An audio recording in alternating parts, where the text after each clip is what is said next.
یہ جون کی ایک شدید دوپہر ہے. میں جہاں ہوں وہاں میرے چاروں جانب کہانیاں ہیں. کہانیاں عورت کی.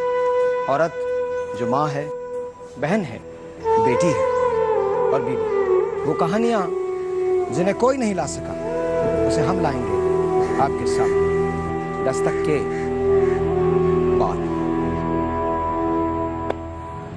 ونس اگین جی, السلام علیکم.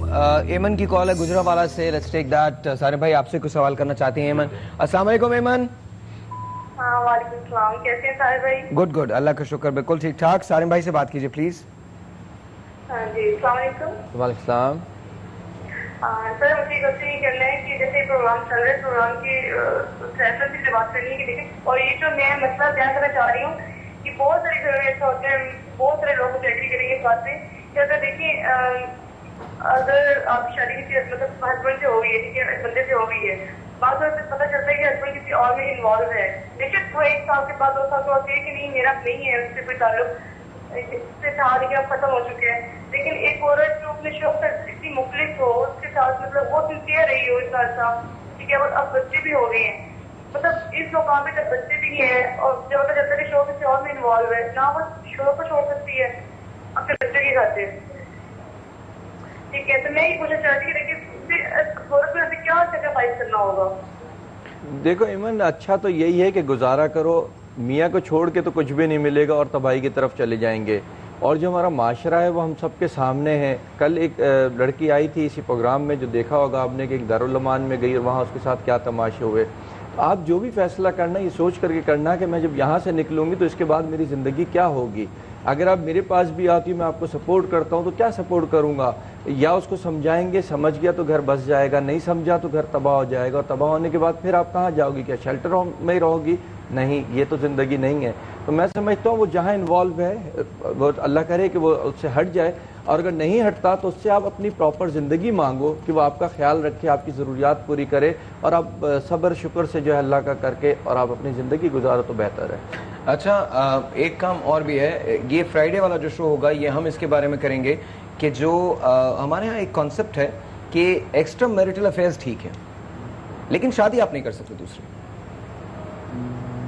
کوشچن از, اگر میں یہاں پر وہ کہوں جو میں واقعی سوچتا ہوں یا میں دل میں رکھتا ہوں, میں ضرور کہوں گا کیونکہ میں برملہ ہر بات کو کہنے کا عادی ہوں, لیکن آپ کو میری بات تحمل سے سننی پڑے گی, اور بہت تحمل سے سننی پڑے گی, اور مجھے جگہ دینی پڑے گی. اس میرے بارے میں کوئی رائے اگر آپ قائم کرنا چاہیں تو میں آپ کو روک نہیں سکوں گا, لیکن میری ریکویسٹ ہوگی کہ جب تک میں بات ختم نہ کروں میری بات کو سمجھنے کی کوشش کیجیے گا.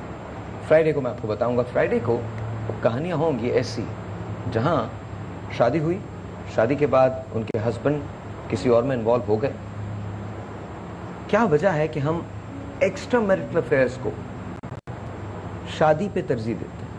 ہم چاہتے ہیں کہ ہمارے ہسبینڈ شادی نہ کریں. ایکسٹرا میریٹل افیئر ہے, عورت کے ساتھ ہو گیا, میں تمہیں معاف کر دوں گی, چھوڑ دوں گی, لیکن شادی نہ کریں. پرابلم ہے. ویسٹ اس کو بڑے اچھا نام دیتا ہے, ویسٹ اس کو اڈلٹری کہتا ہے. ویسٹ میں دوسری شادی کا کانسیپٹ نہیں ہے کیونکہ پہلی شادی چلتی ہی نہیں اس ایکسٹرا میریٹل کی وجہ سے, اور اس کے بعد جب چھوڑ دیا جاتا ہے تو پھر شادی ہو جاتی ہے. لیکن یہ سارے ڈسکشن ہیں جو ہم فرائیڈے کو کرنے جائیں گے. اس وقت ہم آتے ہیں آپ کی طرف. پھر کیا ہوا؟ لے گئے آپ کو گھر, طلاق ہو گئی, پھر کیا ہوا؟